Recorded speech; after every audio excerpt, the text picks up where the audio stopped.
केरवा के पतावा पे न्योता पे ठवानी न्योता करीना स्वीकार जी।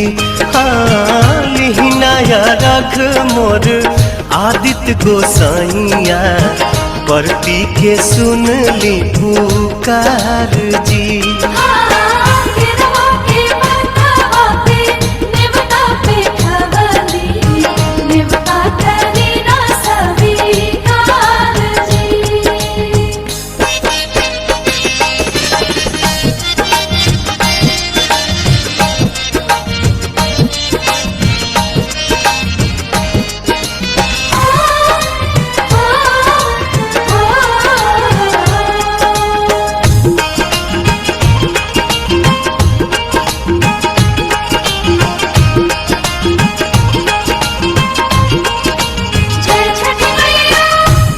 हम अरघ दुनो बेरा आदित तोहे साझिया फजीरे।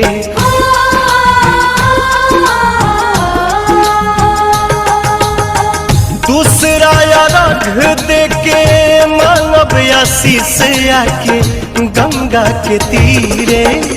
दिन के सहैया रौवे रोग हराइया जी रौवे से जग में जोर जी।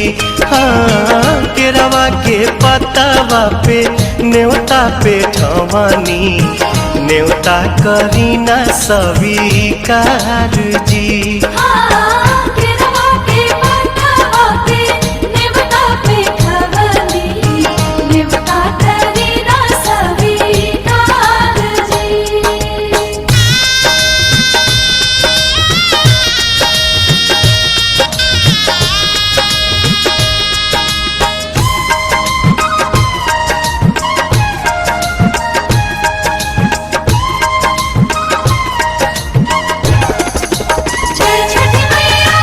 नजरी के कोर से करिले अजोर जग रौवे से जागेला।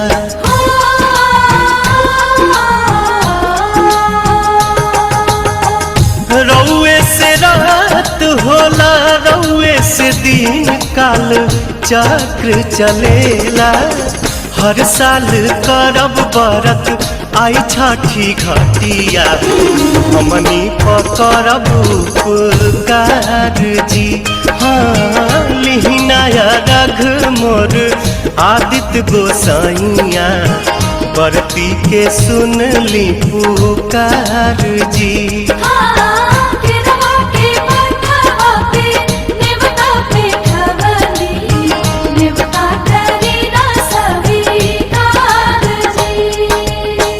केरवा के पतावा पे न्योता पे ठवानी न्योता करीना स्वीकार जी।